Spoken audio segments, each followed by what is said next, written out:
good ladies and gentlemen? Welcome back sa panibagong vlog sa ating channel, no? So, Happy New Year sa inyong lahat. Happy 2026 guys. And I hope na lahat tayo ay nasa mabuting kalagayan. At for today's video, no, tatry ko sana yung motovlogging setup natin kaso pumalpak at hindi gumana ang ating mic. So, ngayon, i-voice over ko na lang yung topic natin sa vlog natin for today's video.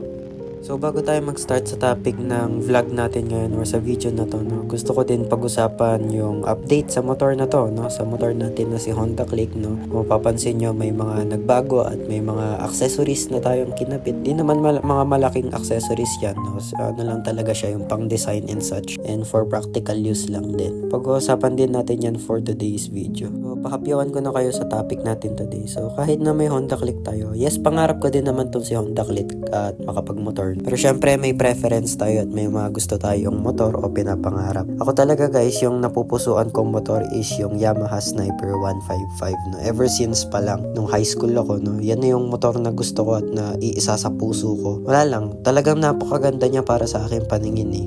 And dito sa point ng video na to, pag-uusapan na kasi natin yung mga upgrades and accessories natin sa motor natin. So babalikan natin yung topic niyan.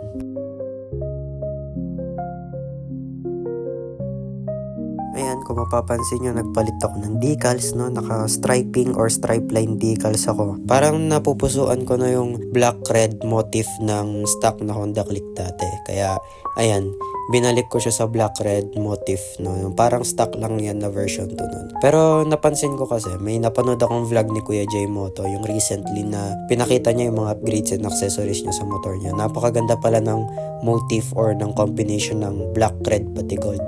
Kaya ayan, mapapansin nyo dun sa brake master natin, ayan, naka gold bolts na din ako, pati yun dun sa may heat guard, nilagyan ko na ng gold bolts. Pero naglagay ako ng gold bolts dyan kasi guys, kailangan na din palitan yung mga bolts, no, lalo na dyan sa may brake master. Nangabilog-bilog siya, yung sa heat guard is bengkong naman. Kaya ayan, pag-isipan ko palitan na yung mga bolts para in the long term hindi siya mahirap tanggalin pag nabilog or even ma-lost thread. So, halos yun lang naman yung pinag-usapan ko dyan sa part na yan. Kaya balik na tayo sa topic na pangarap na motor. So back sa Sniper 155, kaya nagustuhan ko siya. Yung itsura ng Sniper 155 sa akin, para siyang big bike na nakalagay sa underbone frame. Kasi ang laki ng gulong, malapad yung kaha, malawak siya. So nagmumukha siyang big bike sa akin. Kaya nagustuhan ko siya. Pero aside sa Sniper 155, gusto ko din magka-Raider, no? Kung pagpipilian ko din, kung Raider man yung mabibigay sa akin or yung available, magra-Raider na ako. Hindi ko naman talaga gusto yung Raider dati. Nagustuhan ko siya dahil sa kaklase ko. Nung pinatry niya sa akin yung Raider FI niya, grabe. Doon ako na-believe sa motor na to kasi kala ko dati pang racing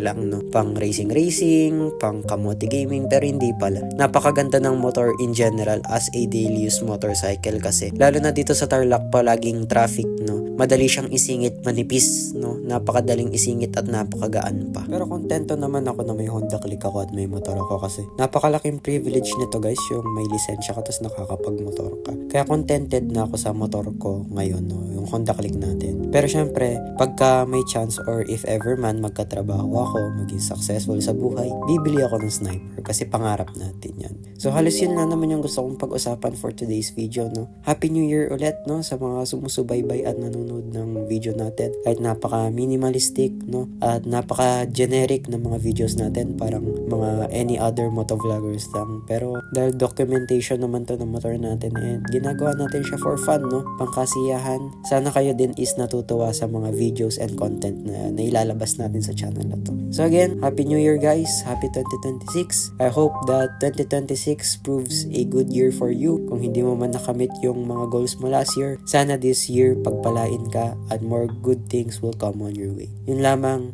ride safe and stay safe. Peace.